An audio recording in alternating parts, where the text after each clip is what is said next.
and sit down.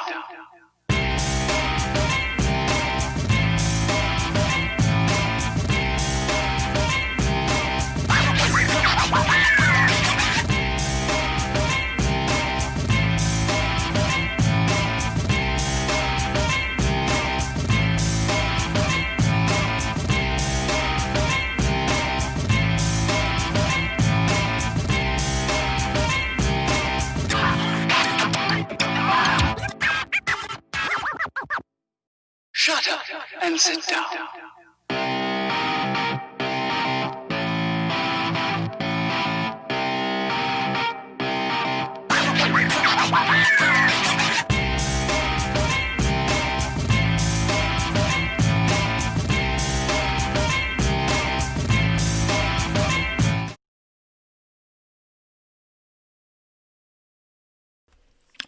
Hey guys, how's everyone doing? Wrestle News 365 here, live after AEW All Out 2020 has just gone off the air. It's nearly 5 a.m. over here in the UK. Yes, the UK fans, you can't question, we're the most dedicated fans around. Every pay-per-view, every TV event, we stay up late for our dedication to pro wrestling.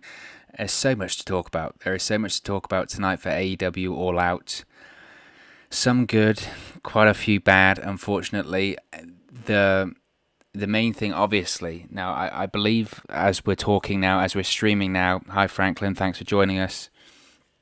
As we're streaming live right now, the post-show media scrum is going to be ongoing, so we probably during this live stream we're going to have things filtering through that Tony Khan's going to comment on, and obviously the thing that everyone's going to be talking about, asking Tony Khan about, the spot that everyone's going to be talking about tomorrow and until we hear otherwise, is the Matt Hardy spot, right? It's the Matt Hardy spot because that was absolutely terrifying, and from AEW's point of view, they got it really wrong.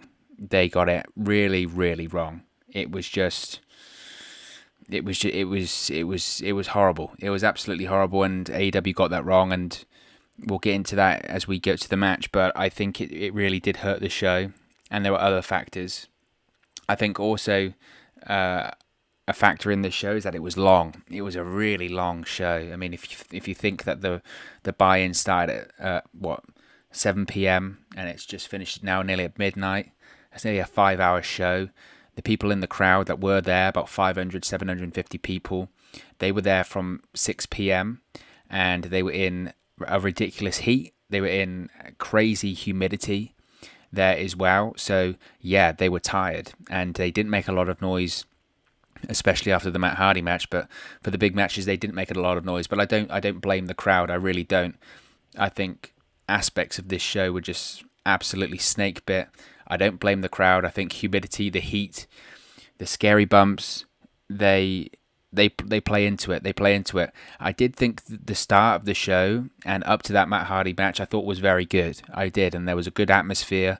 And I do think some of the matches after the Matt Hardy incident I thought was very good. I thought the main event between Jon Moxley and MJF was very good.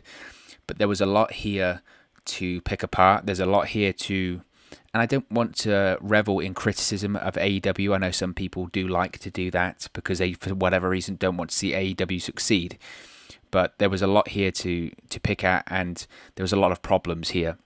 So let's go through the matches. We can go on to ranting once we get to the moment that you're all waiting for.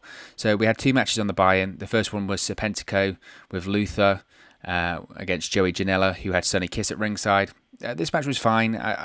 I was going to do a bit of a real deep dive into these matches, but I just don't think we have the time because the show was so long.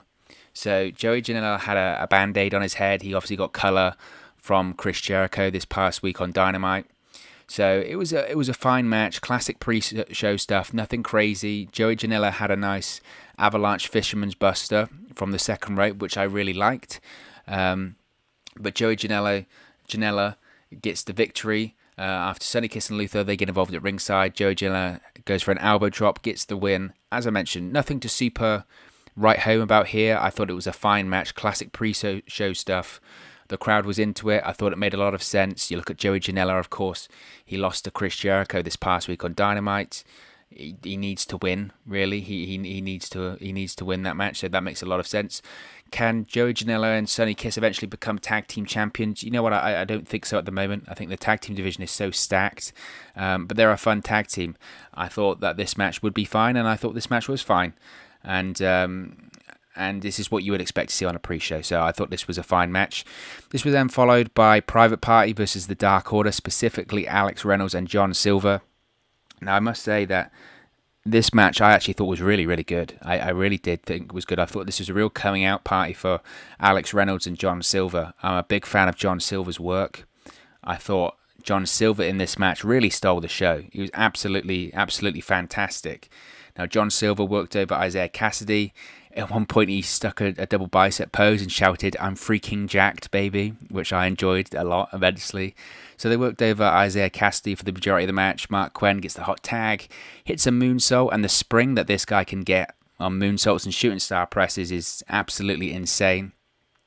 John Silver at one point hit, I don't even know what you would call this. It's like a spinning Eye of the Storm style powerbomb on Mark Quinn while Mark Quinn was on his back. It looked like it was going to be the finish of the match. It wasn't, but it was very, very good. Then Reynolds and Silver hit like a million moves in a row. It was like a cutter into a kick into a jackknife pin, but Mark Quinn kicks out. And just my notes here, I'm saying, man, Alex Reynolds and John Silver are really, really good. So Private Party get the victory, hit the gin and juice and get the win. It was a great match. It was a really, really good match for a pre-show that I really enjoyed. And as I mentioned, I thought it was a real coming out party for Alex Reynolds and John Silver. Really enjoyed that match. I think John Silver is tremendous. I think he's really, really good. I think he needs to do more. I think maybe that this Dark Order tag team gimmick might be quite limiting for him, but I think John Silver is very, very good. So I actually enjoyed that match immensely. I thought that was a lot of fun, and the crowd was into it, right? Because they'd only been there a couple of hours at that point, and they weren't boiling to death in that oppressive Florida heat and humidity.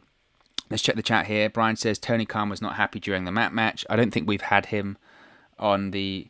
I don't think we've had him on the media scrum. I don't believe yet. So let's go to the main card. So we started the main card with the tooth and nail match between Britt Baker and Big Swole. This was, as I'd mentioned in the predictions, this was shot cinematic style. So it was shot in Pittsburgh at Britt Baker's dentistry office. You had Big Swole arriving in a Rolls Royce. You had Reba, who was tremendous in this. Reba absolutely stole this match. She wasn't an active participant, like she wasn't competing, but she was unbelievable in this match. She was absolutely fantastic. She was on reception. Big Swole introduces herself, says, "I'm Swole, Big Swole," and then calls Reba a hoe, which I thought was funny. Hits Rebel with a clipboard. Swole goes into one room and there's blood all over the floor, which was a bit weird. If you walk into any room and there's blood on the floor but people aren't there, then yeah, very strange, very strange. Check the chat. Carrier Subjective, what did you think of the show overall? I thought it was long. I thought it was very long. I thought it started well. Obviously, the Matt Hardy thing kind of soured things for me, if I'm being truthfully honest. It also says I went silent. If you can hear me now, let me know in the chat. So we see Britt Baker. She appears in the background. She's wearing a mask. Looks very sinister, like very, like in a movie villain or anything like that. So she attacks Big Swole from behind, hits her with a picture frame, which has got I don't know, was it a doctorate or something like that in there? So they brawl to the outside. Big Swole puts Britt Baker in a wheelchair. Reba tries to get involved. They try and throw Big Swole into the garbage. Swole throws Reba in the bin. They brawl back into the dentist office. Hit some nice moves. Spinning net breaker onto the floor. That was quite good. And then this is where the match starts to get real crazy. Real crazy. So Britt Baker threatens. She gets Big Swole onto her dentistry chair and she threatens to drill her with a chair. Drill her with a drill, rather.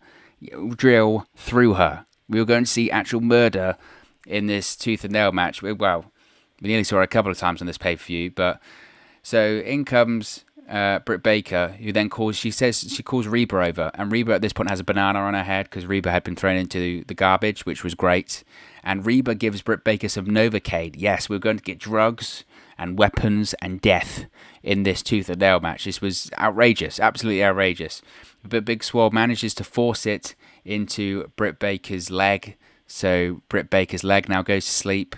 Reba at this point screams, "You stabbed her, you stabbed her, oh my god, you stabbed her." And she still has a banana on her head at this point, which I thought was great. Big Swole then punches Reba through a diploma, and then Big Swole uses nitrous oxide on Britt Baker for the victory by pass out, I guess. Unconsciousness.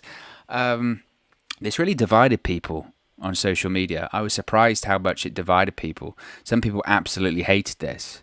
And I was surprised. I thought it was funny. I thought it was entertaining. I'm not sure whether I would have had this open the show.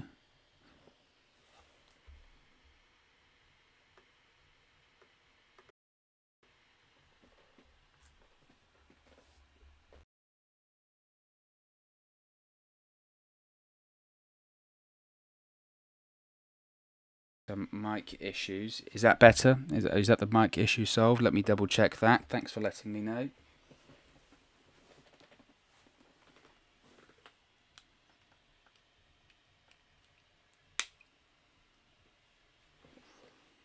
If you can hear me, let me know on the mic, or let me know in the chat rather.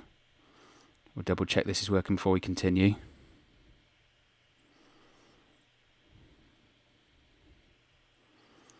Franklin saying that he can hear me.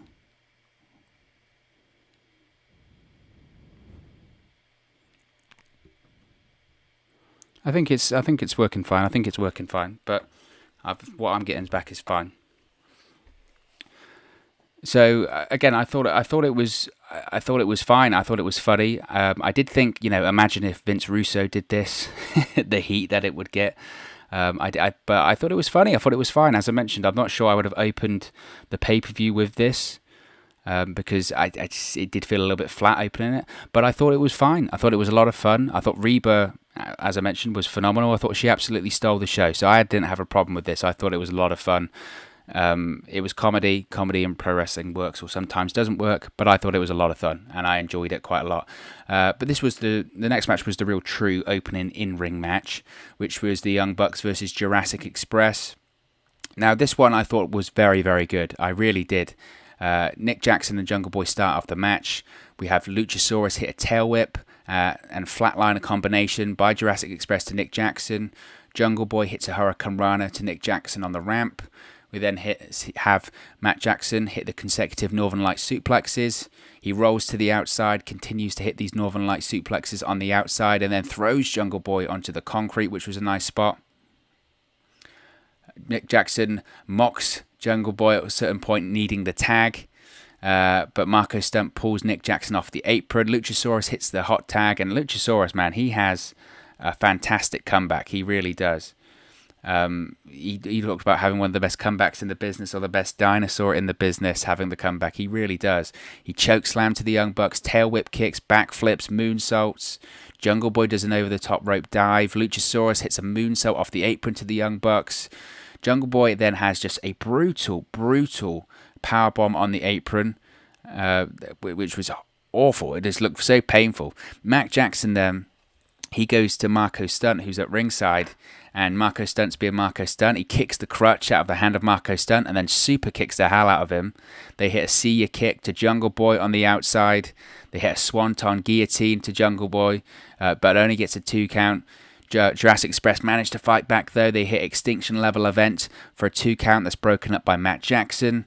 We then have Luchasaurus hit a springboard crossbody, but he just goes straight into the crowd, which is a nice spot. This leaves Jungle Boy alone in the ring with the Young Bucks.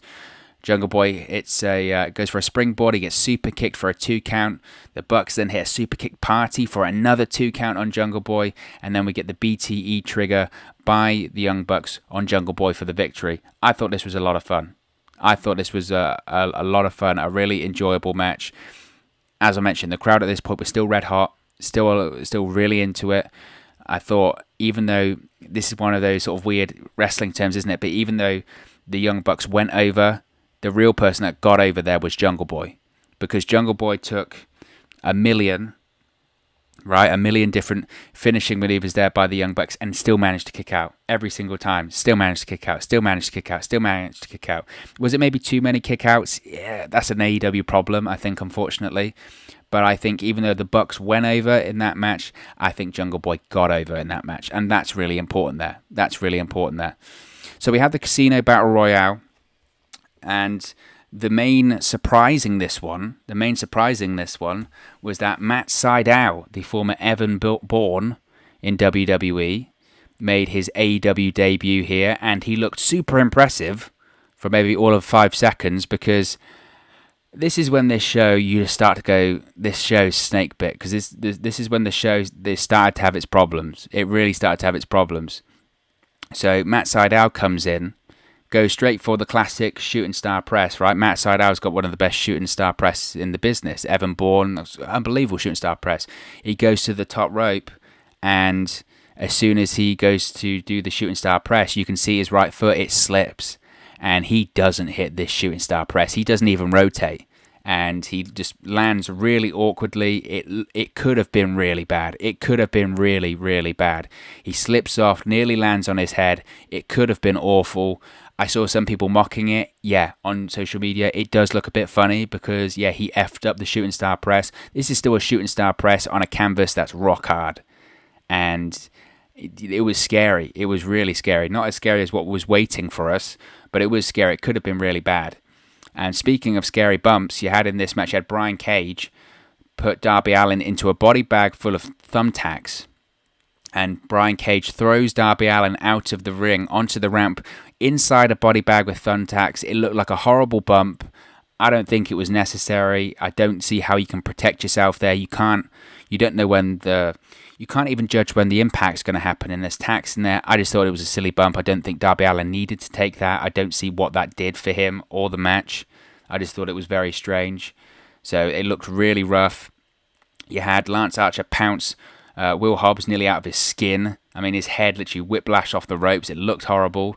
You then had Lance Archer dropkick Will Hobbs and Brian Cage off of the apron to eliminate them. We then have a final four of Lance Archer, The Butcher, Eddie Kingston, and Matt Sydal. The Butcher is then eliminated by Lance Archer. Matt Sydal is eliminated by Eddie Kingston. So your final two are Lance Archer and Eddie Kingston. Jake Roberts tries to scare Eddie Kingston with the snake at ringside, which allows Lance Archer to chokeslam Eddie Kingston onto the Butcher and the Blade on the outside for the victory. I predicted in my prediction, the preview video, that I thought Lance Archer was going to win this Battle Royal. I think it made the most sense. I think, again, what people are going to be talking about coming out of it is the botch by Matt Sydal. It's one of those ones that, because I don't think he got hurt, it's going to be one of those comical ones, but it was scary for a period of time. I don't know if what Matt Sydal is going to be doing with AEW going forward now. I think Lance Archer's the right guy to win this one.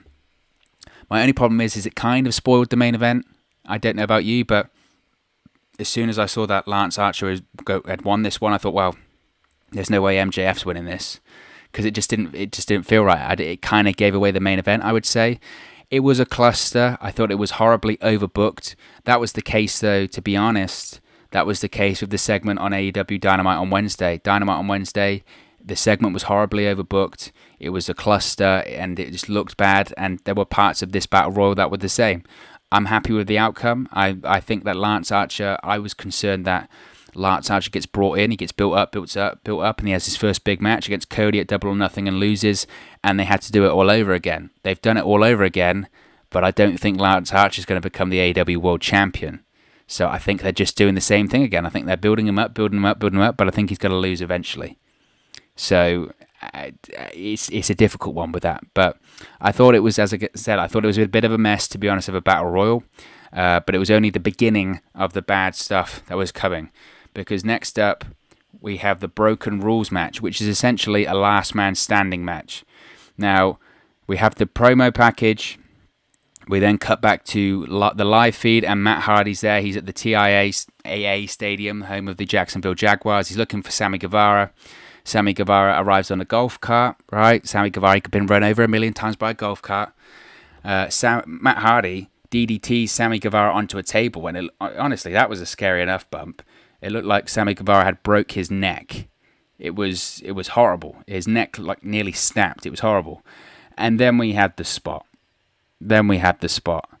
Where Matt Hardy and Sammy Guevara, they're brawling, and they get onto like a platform or one of those sort of stair lift kind of platforms. They're brawling at the top, and Sammy Guevara tackles Matt Hardy off of this lift thing, and they're meant to go through the table. Matt Hardy overshoots the table by a mile and just absolutely cracks his head on the concrete. There's no way to sugarcoat it. He just, from the stair lift to the concrete, he smacks his head on the concrete. He's out. Matt Hardy is out. He's knocked out. And when I say he's knocked out, it's not a case of he hits his head and he's wobbly. He hits his head and he doesn't move. I was concerned of something really, really dangerous because he hit his head. He didn't move. He turned like grey. His hands froze. It was like, you know, sometimes when you're watching professional boxing and a guy gets hit so hard, their whole body just seizes up. It just ridges. It was horrible. It was horrible. So horrible. And he's knocked out and he doesn't move. And if this is in any other sport, if this is even in WWE, if this is any other company, at the moment that happens, done. It's done. You call it off. Now, eventually, Matt Hardy gets up.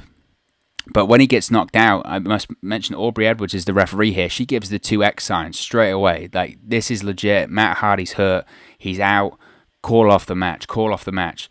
Now, Matt Hardy gets up, but he's obviously heavily concussed. He is out of it because he can't stand up. He stands up a couple of times and he just falls down twice. He's falling all over the place. Aubrey Edwards is throwing up the X signals, and they call off the match. Right, they call off the match, and rightfully so. I know the stipulation going into this was, if Matt Hardy loses, he has to leave AEW. At this point, realistically, as a fan, you're watching the show, you know it's a show, you know it's a work, right? Nobody is going to watch that and go, well, Matt Hardy has to leave now. People won't care. No one gives a shit. No one cares. He's completely messed up. He is completely messed up. They call off the match, rightfully so. The commentators are scrambling. The doctors are scrambling. You're thinking, okay, it's a bit of a mess, but they've done the right thing here. Then Matt Hardy gets back up and he starts saying, I've got to delete him, and he chases Sammy, and the match restarts. And I'm even now, I'm stunned, to be honest. I'm stunned. Because it wasn't a work. I was sickened, to be honest, by seeing people on social media saying that I was a work. Can you believe how great Matt Hardy sold that? No, he didn't. You're an idiot if you think that's the case. This ain't a work. He smacked his head on concrete. He was unconscious for 5-10 seconds. He didn't move. Now you have Justin Roberts get over the microphone and says there needs to be a winner. So Matt Hardy and Sammy Guevara, they brawl around the arena a bit. They climb up scaffolding.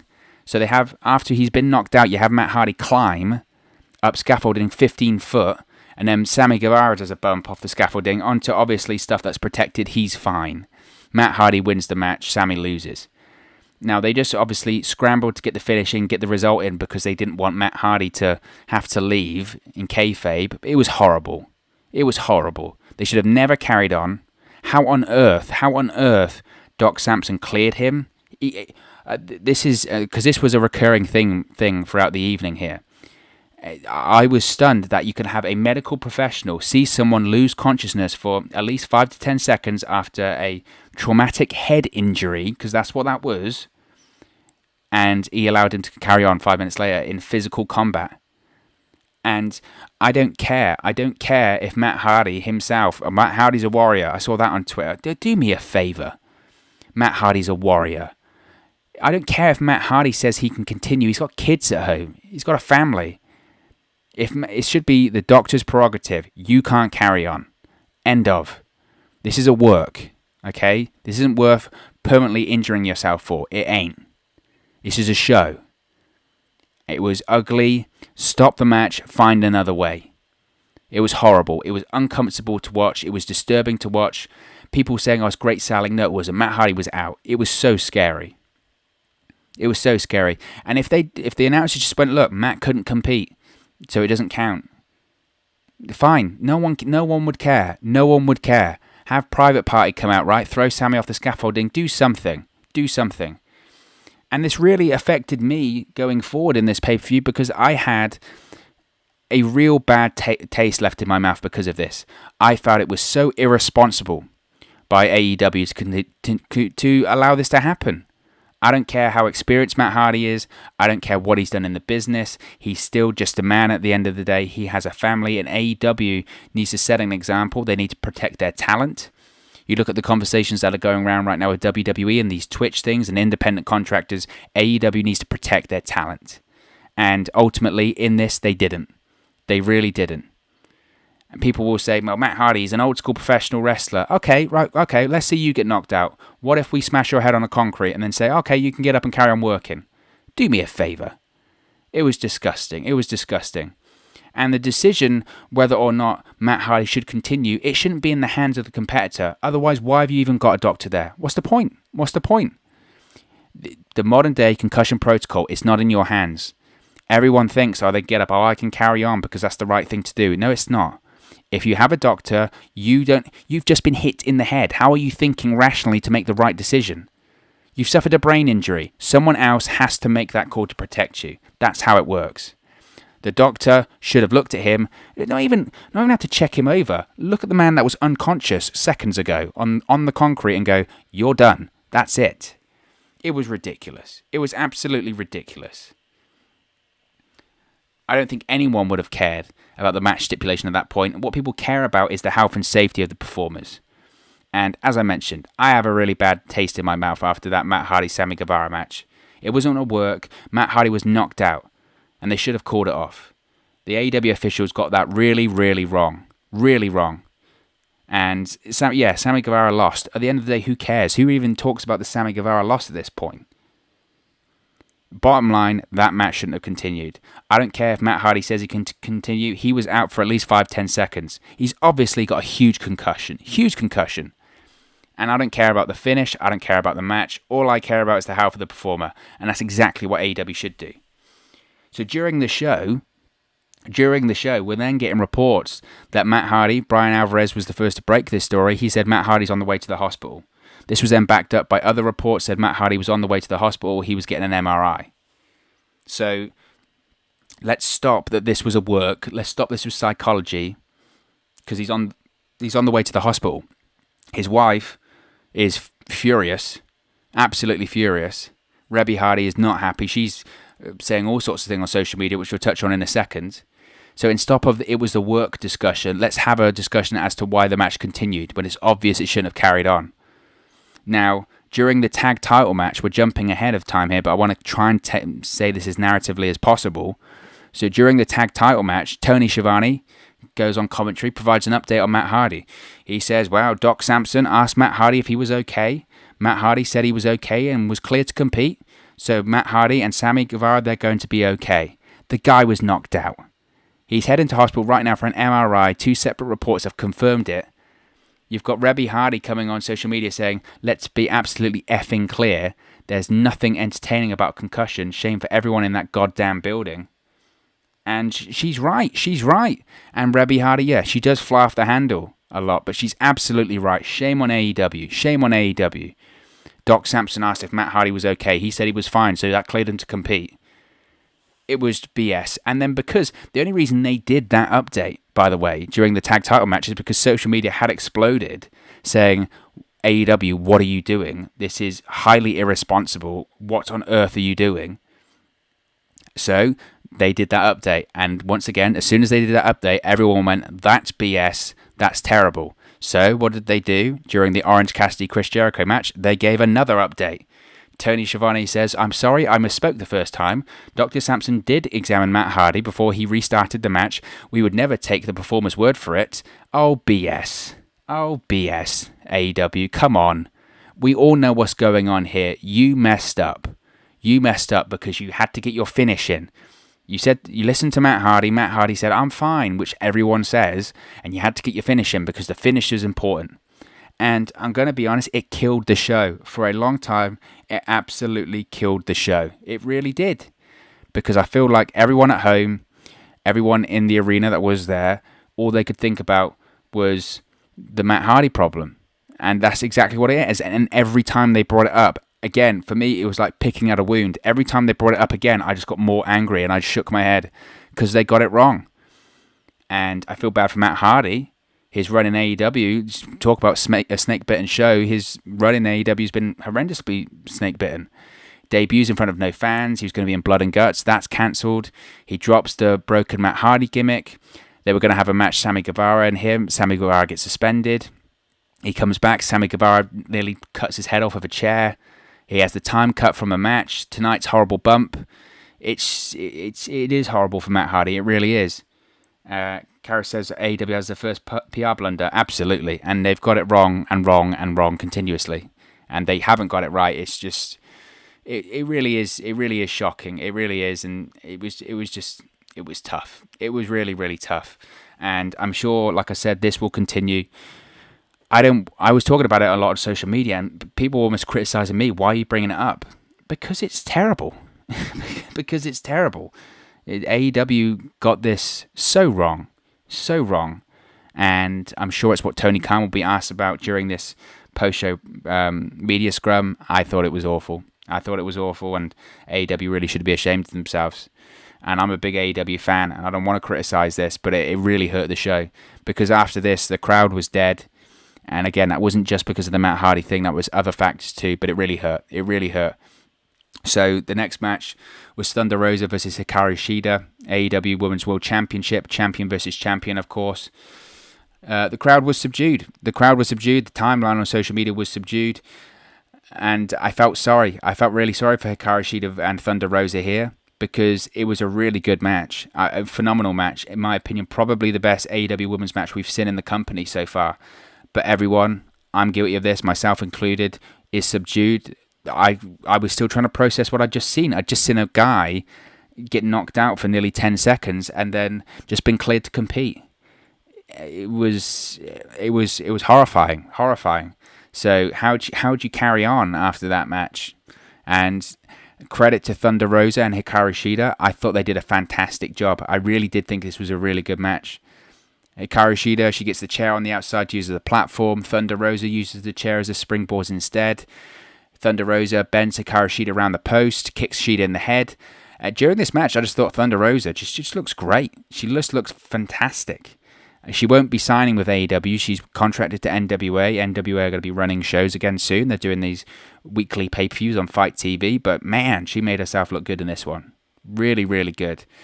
Shida locked in a rear naked choke, but Thunder Rosa is able to escape. Thunder Rosa used the hanging pendulum submission. Then pendulums Shida's head into the turnbuckle, a la the Hurricane, which was a nice spot. Thunder Rosa then hit a Death Valley driver on the apron, gets a 2 count.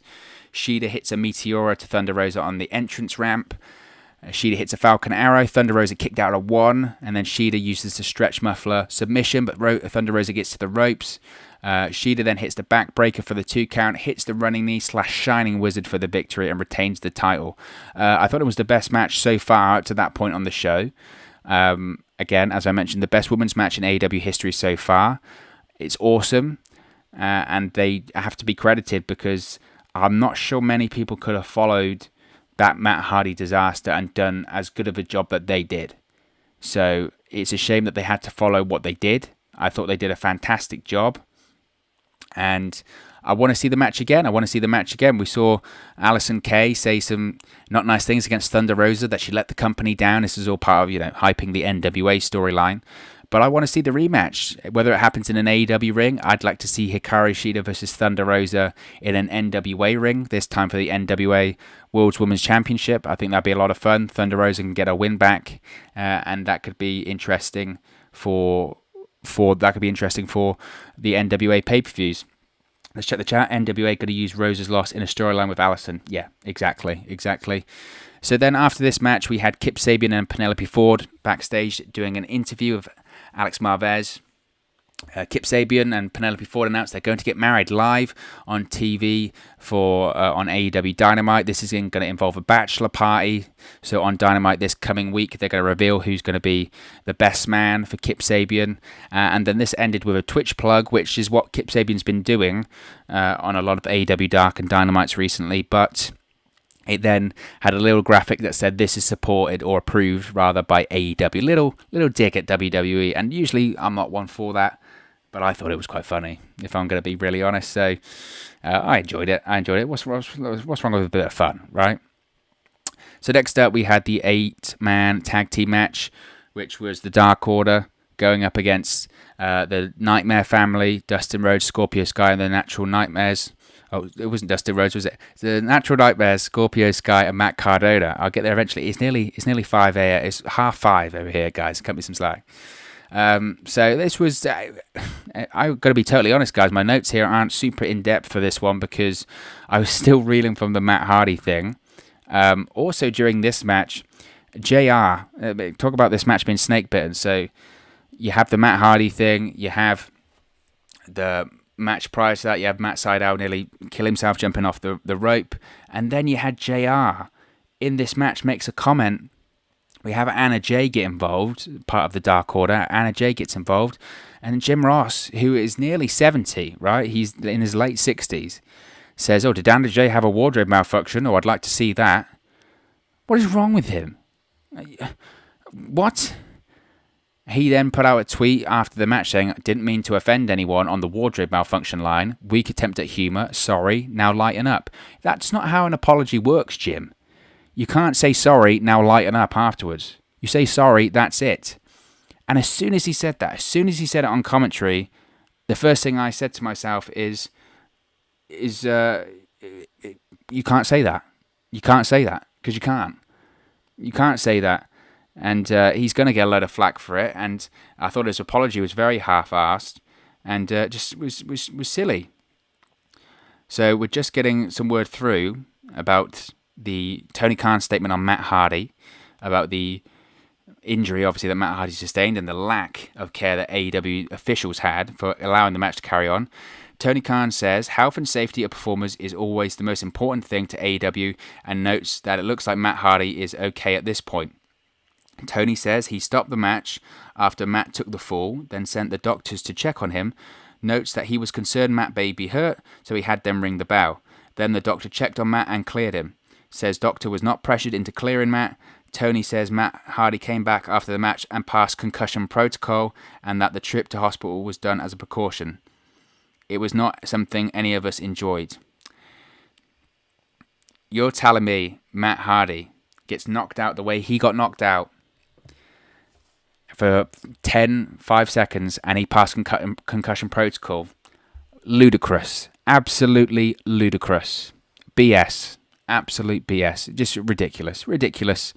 I don't want to make myself too angry at 5:30 in the morning over here, but what an outrageous... just stupid. Absolute stupid. So let's go back to the 8-man tag team match before I explode with anger. So the finish comes. Colt Cabana gets tagged in by Brody Lee. He gets overzealous, goes for a moonsault but misses. Dustin Rhodes rolls up Colt Cabana for the victory. A roll-up finish on your biggest pay-per-view of the year. Nice one. So I was surprised to see the Nightmare family get the win here. Maybe they do for the sake of Cody. I don't know.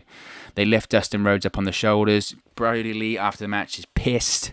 He's smashing his steel chair at ringside. He doesn't want to lose. He pushes Colt Cabana and screams like Brody Lee has been doing with his minions in the Dark Order. Post-match, we have an interview of Dustin Rhodes backstage of Alex Marvez. Dustin Rhodes is happy. It's not Alex Marvez, actually, it's Tony Schiavone. Tony Schiavone announces that Dustin Rhodes will challenge Brody Lee for the TNT Championship on Wednesday on Dynamite. Dustin Rhodes, he's like, oh my God, holy crap, big opportunity. It's been a while since I had any gold around my waist. Dustin Rhodes says, I'm coming for you. So we're going to get Brody Lee versus Dustin Rhodes this week on Dynamite. I think, for one, that I think Brody Lee is going to beat the hell out of Dustin Rhodes this week. We might have another Rhodes do a stretcher job. So after this, we had the AEW World Tag Team Championship match, Hangman Page and Kenny Omega versus FTR. Hangman Page in this one was wearing tights, well, chaps. I don't know what you can call them. I didn't like that new look at all. I don't know what he was wearing. Once again, at the start of this match, they did another update about Matt Hardy by Tony Schiavone, so I was very, very distracted again. I was shaking my head going, this is bullshit, because exactly what it was. And this is when I really did start to notice that the crowd, as I mentioned, the crowd was flat from the female match, which was straight after the Matt Hardy match. And that was because I think of the Matt Hardy situation.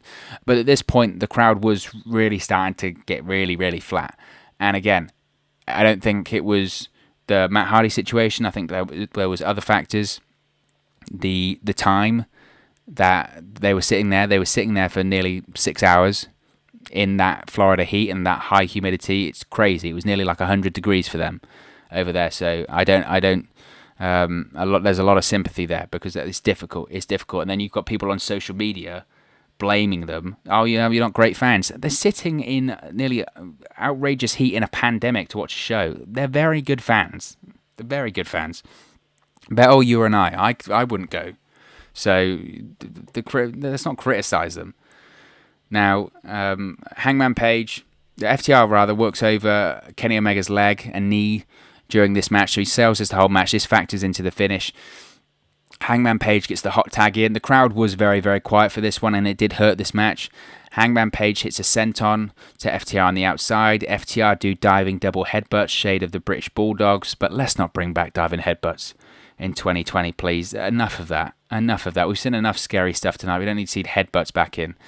The crowd, as I mentioned, had been there since 6 p.m. They were very tired in this one. It was humid, it was hot, and no doubt it hurt the match. This match nearly went 30 minutes, and at points in this match, I felt it did drag. It absolutely did drag. Hangman Page does a kind of moonsault fall-away slam, but gets a 2 count. Kenny Omega then goes for the V-trigger, but Dax Harwood, I believe, moves, and he accidentally hits Hangman with a V-trigger. They then do a chop block on Kenny Omega. We then have the Mind Breaker by FTR, which is the assisted spike pile driver, but Hangman Page kicks out at 2. We then have a second Mind Breaker, and FTR get the victory. We have new AEW World Tag Team Champions that are FTR. The match was close to 30 minutes. As I mentioned, it was long. It was grueling in parts of it. I thought the storytelling was very good. And the storytelling in any FTR matches is very good. They're psychologically very, very sound.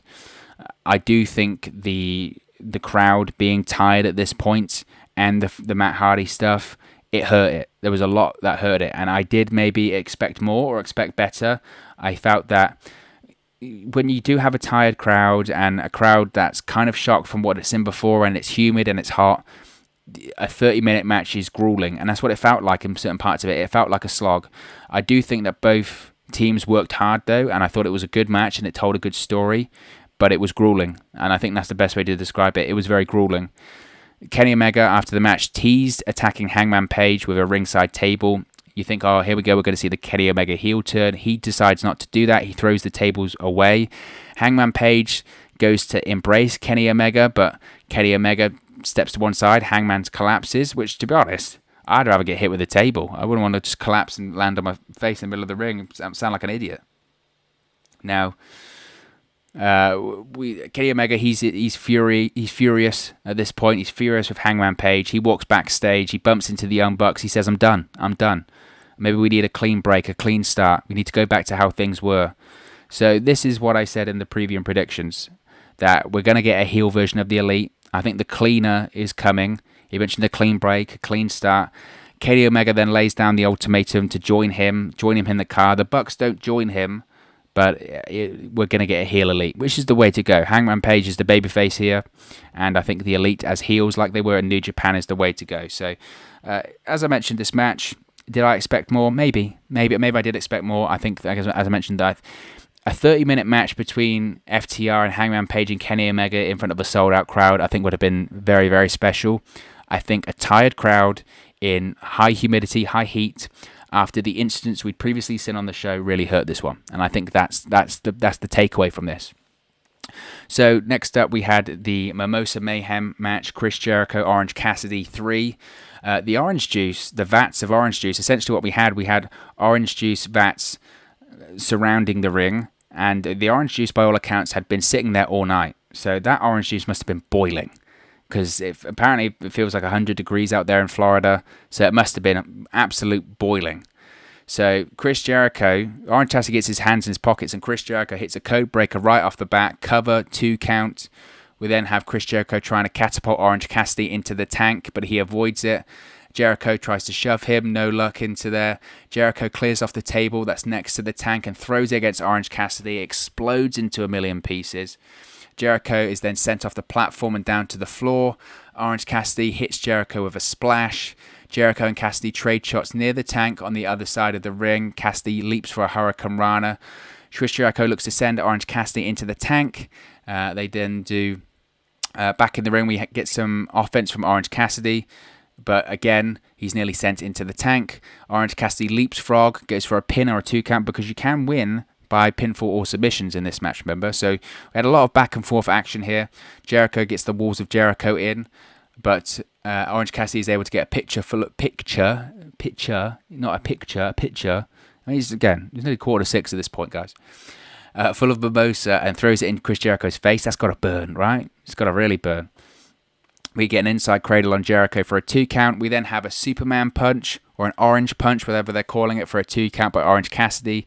Chris Jericho nearly gets tossed near into the tank. His whole leg goes in, but you have to be the whole body. You have to be submerged to win, but that's not enough. So Orange Cassidy's on the second rope. Chris Jericho grabs him, looks to throw Orange Cassidy in, but Orange Cassidy falls into the ring. He punches Chris Jericho. Chris Jericho and Orange Cassidy then end up on the top rope. Jericho shoves his opponent off. Cassidy hits the kip up and goes for and hits a Hurricane Rana. We then have a running PK by Cassidy, swinging DDT cover and a 2 count. Chris Jericho then sets up a powerbomb on Orange Cassidy. Orange Cassidy slips out, hits a Superman punch. Chris Jericho at this point is on the top rope. He's hanging on. Another Superman punch, and Chris Jericho goes into the mimosa. Orange Cassidy wins this match. As I predicted, this was all about getting Orange Cassidy over, making a new star, and I thought the match was fine. Again, I do think that it was hurt, as I mentioned, by the crowd. By the long show. At this point, it was very long, and these next 2 matches, while I did think they were very good, I thought they were hurt by the time. But I think this is the right place for the Chris Jericho Orange Cassidy feud to end. I think they've done a really good job in building up Orange Cassidy. Orange Cassidy means more coming out of this feud than he did going in. So that's the whole point of feuding with Chris Jericho. He's put over a new star. He's established a new star in AEW. The most important thing now is coming out of this feud. What does Orange Cassidy do? If he goes back to putting his hands in the pockets with the best friends, it hasn't worked. So I think the important thing now for Orange Cassidy is what do you do after this? But I thought Jericho did a good job here. Again, very difficult circumstances, and that was just the case with all of these matches at this point. Very difficult circumstances, long matches, long show, tired crowd. It was the same problem here. So we'll go on to our main event because I don't want this show to last as long as AEW All Out. We've all got to get to bed. So it's Jon Moxley, MJF, AEW World Championship. As Jon Moxley's making his entrance here, a fan tried to grab Moxley or touch Moxley. He got absolutely taken down by security. It looked like it was a kid. So whenever you see like it's a kid and you have to cut him, like, a bit of slack, I suppose. But it looked like it was a kid that grabbed Jon Moxley. And I don't want to be horrible to a kid. He was obviously stoked to see his favourite wrestler or his hero. But come on. First of all, it's not acceptable to touch a wrestler anyway. Don't. No one wants their personal space invaded. But also, we're during a pandemic. So, to the kid, to his family, not cool, okay? Don't. Social distancing is paramount. Credit to security. They did their job. They sniffed it out and tackled this kid to the ground. Jon Moxley's had his issues with COVID, right? He didn't test positive, but his wife did, Renee Young. They don't want people from the general public touching them. I know the people, when they get entered into these buildings, they're not COVID tested. They have temperature checks. But no, you don't touch the wrestlers. No. So didn't that kind of, and it raises the question because it's going to mean people say, why are they allowed into the arena? I think the bigger question is, why are you having someone enter near the crowd, whereas you have the wrestlers and all that surrounded by the ring miles away from the people in the crowd, yet you're having Jon Moxley make his entrance near the fans? Don't get that. Doesn't make a lot of sense. I know his whole deal is to enter like the Sandman, but not in a pandemic, okay? Things change. So to start this match, MJF does some chain wrestling. They eventually make their way to the outside. Of course, remember in this one that the paradigm shift is banned. If Jon Moxley used it, he would lose the match and the AEW World Championship. Jon Moxley crotches MJF on the barricade. Jon Moxley then goes after MJF's hand, rips the hand and tries to separate the fingers on the outside, but MJF then regains control, works over Jon Moxley's arm in the ring. He works over Jon Moxley's arm for the majority of this match, to be honest, quite a lot. MJF shoulder blocks Jon Moxley from the apron to the outside of the ring. Then we had Jon Moxley slingshot MJF into the ring post. Classic juice spot, because that's what we got here. MJF got colour, and when I say he got colour, he got a lot of colour. His face was the proverbial crimson mask. He got Dusty Rhodes level blood here, Ric Flair level. Jon Moxley goes for a Gotch-style power driver, but he can't do it because of the bad arm. Prior to this, Jon Moxley had tried to pop his shoulder back into his socket. He was playing up like he'd had his shoulder dislocated. He does manage to do the Gotch-style power driver in the end, though. In shades of what MJF did to Jon Moxley this past week on Dynamite, MJF bites Jon Moxley's open wound. MJF then spits at Jon Moxley. Jon Moxley is pissed at this point. He goes for the paradigm shift. The ref tells him, if you do this, MJF is going to win the match and become the world champion, which then leads to MJF locking in the Salt of the Earth armbar on the bad arm. So they're telling the story there, but Jon Moxley gets to the rope. MJF then hits the Heat Seeker, but Moxley kicks out at 2. At this point, this was real cool. So the heel at this point is covered in blood. The babyface is fighting back. Jon Moxley and MJF, they go head-to-head, face-to-face in a real cool image and a real cool moment and spot. I thought that was really good. They trade punches in the middle of the ring, trade slaps. Jon Moxley just headbutts the hell out of MJF. And then MJF pulls the ref in front, thumb to the eye, backslide for a 2. Jon Moxley then locked in a sleeper hold.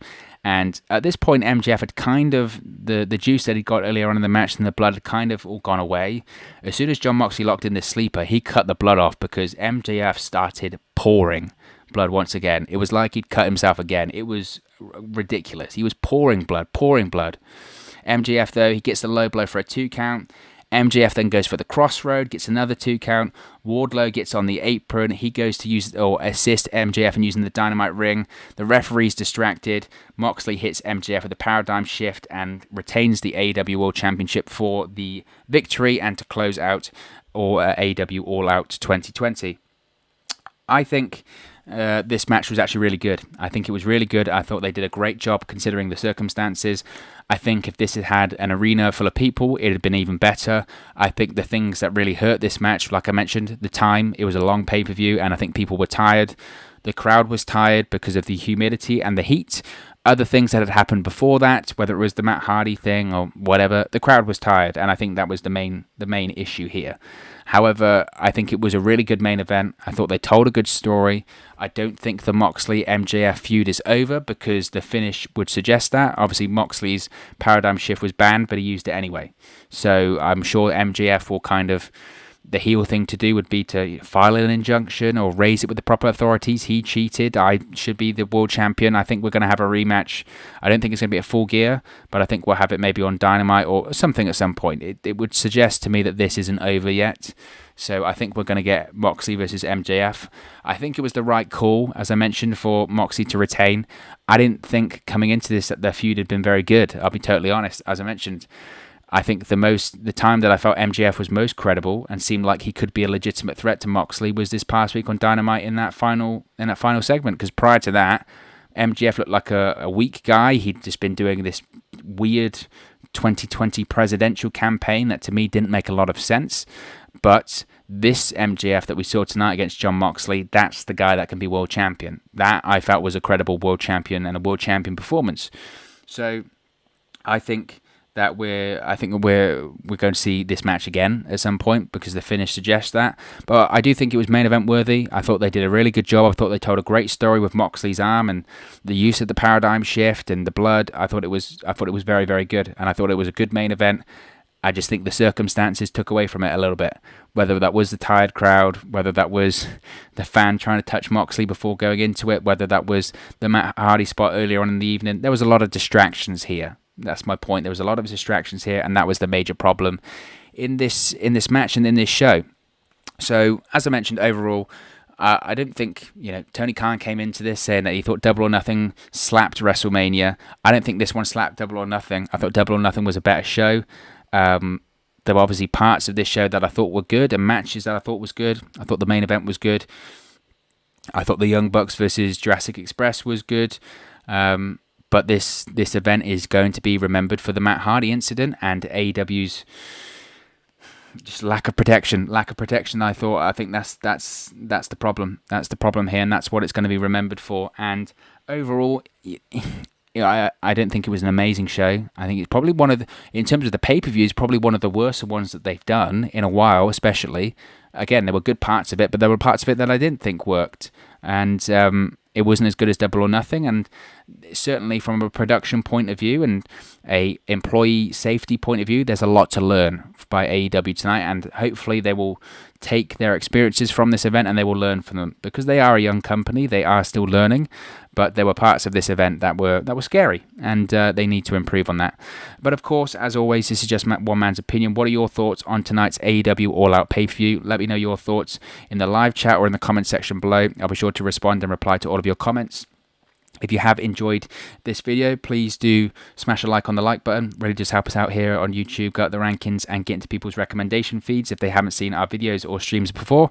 But if you haven't already, please do subscribe to WrestleNews 365. You can do that by clicking the bottom right hand corner of the screen right now.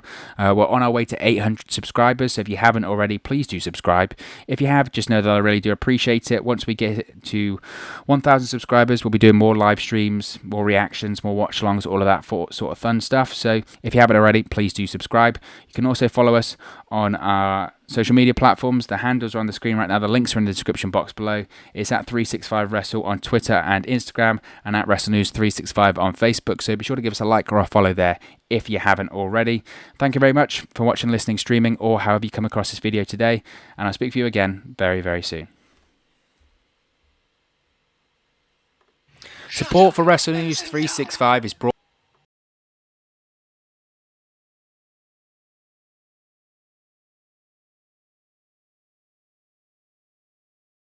Manscaped. For all of my UK fans out there, Manscaped just launched in the UK. Over here in the United Kingdom, we have gone for years and years and years without using the right tools for the job. But now you can be one of the first men in England to experience their life-changing product. But it's not just limited to all of the great fans over here in the UK.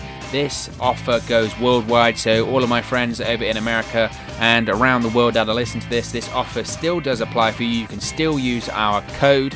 But I've got to tell you a quick story first. Now, there have been so many times, right? I'm a guy. You gotta groom down there, fellas, right? That's the most important thing. You gotta keep yourself trimmed. You gotta keep yourself proper. And a lot of the time, I've been guilty of this, of using the wrong tools for the job. I've had incidences, I'm not afraid to say it, where things have been nicked, snagged, or in fact cut down there because I wasn't being careful enough and using the right equipment. Now that just shouldn't happen. That shouldn't happen. You don't want to be worrying about cutting yourself down there. Do you know how painful that is? I can tell you, it hurts quite a lot. And I wish and hope to God it never happens to me again, and it won't happen to me ever again because I'm using Manscaped products. That's why Manscaped has redesigned the electric trimmer. The Manscaped engineering team has perfected the greatest ball hair trimmer ever created. Big statement, but it's absolutely true. They have just released the new and improved Lawnmower 3.0 in the UK. It's also available around the world as well. Their third generation trimmer features a cutting edge ceramic blade to reduce grooming accidents. So those cuts and snags that I was telling you about before are a thing of the past. And let me tell you, when I tell you this is premium, I mean premium. The battery will last up to 90 minutes so you can get a longer, perfect shave. And not only that, you don't want to be cutting yourself and trimming yourself all over the bathroom, getting hair all over the place. That's just disgusting. The lawnmower has a waterproof technology that allows you to groom in the shower, so no more mess. And one of the coolest features, one of my favorite features about the lawnmower is the LED light which illuminates grooming areas for a closer and more precise trimming experience.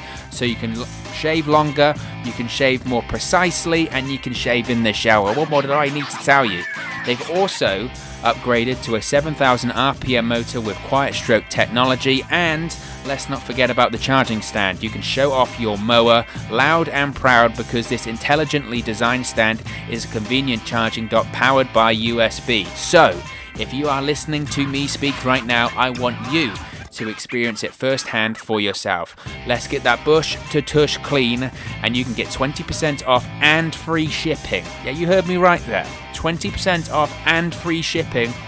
All you have to do is use the code 365wrestle at manscaped.com. Make your testes their besties. That's 20% off and free shipping. Not only are you getting 20% off, you're getting free shipping as well with the code 365wrestle at manscaped.com. That's 20% off with free shipping at manscaped.com, and use the code 365wrestle. Your balls will thank you.